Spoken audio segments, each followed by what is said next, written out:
말년에 돈이 마르지 않는 관상은 턱 모양만 보면 알 수 있다. 여러분들 안녕하세요. 성남 보은천하원장 역술가 보은입니다.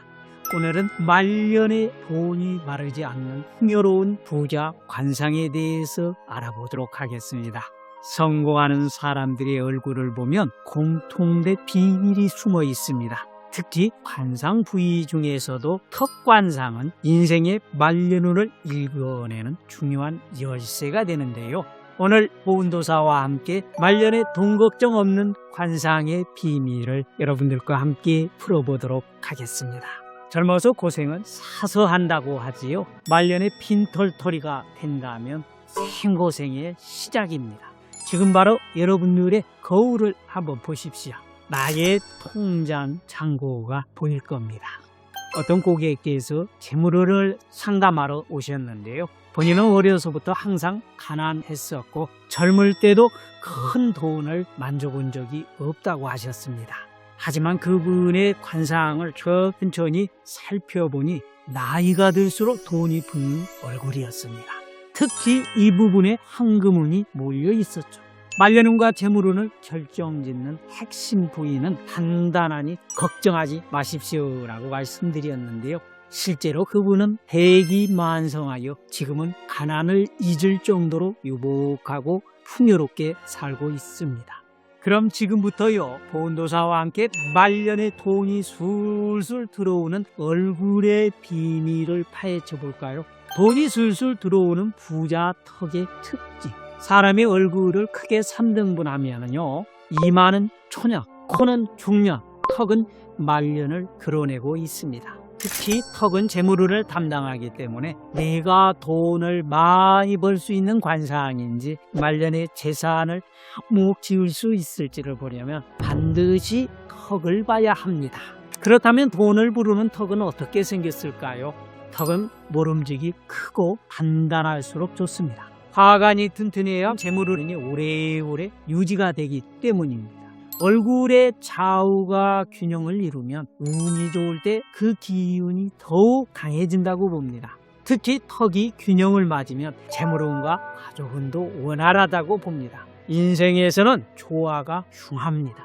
돈은 많은데 가정이 시끄러운 사람도 있잖아요. 반대로 가정은 화목한데 돈이 없는 사람도 있습니다. 물론 이런 집은 결국 돈 때문에 힘들어서 소원해지기도 하지요. 그러나 턱의 좌우가 고르면 말년의 부와 가정을 모두 지고 안정된 삶을 살아가는 경향이 큽니다.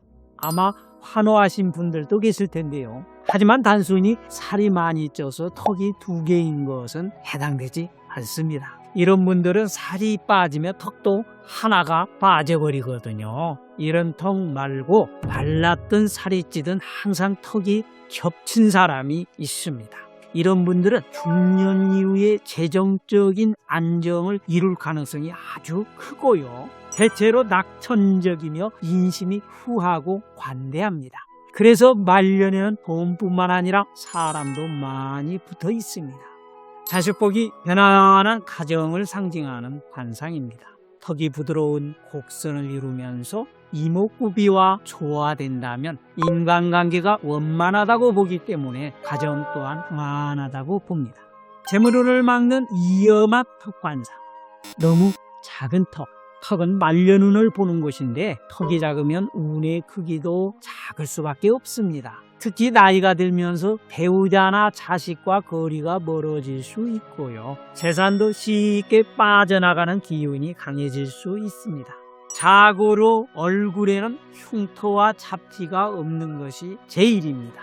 그래서 피부가 좋은 사람은 기본적으로 관상도 평균 이상으로 좋다고 보는데요. 턱에 뽀루지, 상처 자국 이런 것들이 많으면 불안정한 기운이 영향을 준다고 관상학에서는 해석을 합니다. 뾰족하거나 깎인 턱, 돈이 있다가도 빠져나가고 없는 돈마저 날려먹는 관상입니다. 그러니 V라인 되기 위해 턱을 깎거나 시술을 통해서 턱살을 빼는 것은요, 재물운과 말년운을 깎는 것과 같습니다. 웬만하면 턱은 성형하지 않고 그냥 두시는 것이 가장 좋습니다. 신상의 중요성. 큰일 났다. 내 말년운은 하나도 없구나 하는 분들 아직 실망하기에는 이릅니다. 관상은 얼굴뿐만 아니라 마음까지 반영합니다. 긍정적인 마인드와 자신감이 턱의 기운에 직접적인 영향을 주니까요. 재물운이 막혀 있다면 심상을 변화시키면 됩니다. 마음이 밝으면 얼굴도 밝아지고 그 기운이 말년까지 이어지는 법입니다. 말년운을 높이는 방법. 밝은 표정과 긍정적인 마인드.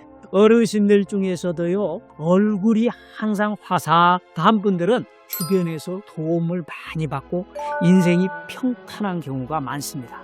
반면 늘 인상을 찌푸리고 사는 분들은 자연스럽게 사람과 돈이 멀어지는 경우가 많죠. 그러니 말년운을 높이고 싶다면 표정부터 바꿔야 합니다. 실제로 자주 웃으면 턱 근육이 활성화되면서 활력이 붙게 됩니다. 없는 근육도 만들 수 있는 것이지요. 웃는 얼굴이 복을 부른다라는 말 기억하시고요. 지금부터 바로 웃어보십시오. 간단한 턱 마사지. 거기 활력이 있고 생기가 있어야 기운이 원활하게 흐르고 재물운도 안정적으로 자리를 잡습니다. 간단한 마사지로 혈액순환도 좋아지고 얼굴선이 살아나면서 말년운이 상승할 수 있는데요. 돈 한 푼 안 들이고 집에서 혼자 재물을 길러낼 수 있습니다. 우선 양손으로 사용해서 턱선을 따라서 부드럽게 문질러 주시고요. 엄지손가락으로 턱 아래를 지그시 눌러서 천천히 풀어 주십시오. 입을 30초 정도 가볍게 오물거리며 이 턱 근육을 자극하시면 끝입니다. 이 운동을 수시로 하시면 부적 100장 그리는 것보다 효과 있어요. 구단판 하는 것보다 더 효과 있습니다. 우리가 건강한 생활 습관 대단히 중요하잖아요. 이 피부결이 나쁜 부자 혹시 보셨나요? 아마 거의 없을 겁니다. 건강한 얼굴은 건강한 기운을 가져옵니다. 적절한 영양 섭취와 꾸준한 운동으로 얼굴의 생기를 유지하면 기운이 강해지고 말년운도 탄탄해집니다. 그러면 오늘 복 돋우는 이 개운법을 좀 소개를 해보면, 재물운이 부족한 사람은 재물을 끌어당기는 개운법을 활용을 해야 하는데요. 사주 분석을 통해 자신의 말년운을 미리 파악할 수가 있습니다. 예를 들어서 목의 기운이 부족한 사람은 자연과 함께 가까운 환경에서 생활하는 것이 좋고요. 집안의 풍수 배치를 바꿔 금전운을 올리는 방법도 있습니다. 그러니 운이 부족하다고 좌절할 필요는 없습니다. 나의 사주를 먼저 파악하신 후에 부족한 점을 보완하면 되거든요. 관상은 나의 가능성을 비치는 거울이라. 지금까지 말년에 돈이 마르지 않는 관상을 살펴보았는데요. 관상은 타고난 것이기도 하지만 살아가는 방식에 따라서 변화할 수 있습니다. 여러분의 턱에는 어떤 말년운이 숨어 있을까요? 거듭 말씀드리지만 작은 변화가 큰 운의 흐름을 바꿀 수 있습니다. 오늘부터 말년운을 위한 작은 노력을 시작해 보십시오. 여러분의 관상에 어떤 말년운이 숨어 있을지 아래 댓글에 여러분의 생각도 남겨주시고, 또 구독, 좋아요는 힘이 됩니다. 다음 영상에도 더욱 유익한 내용으로 찾아뵙도록 하겠습니다. 오늘 끝까지 시청해 주셔서 여러분들 감사합니다. 안녕.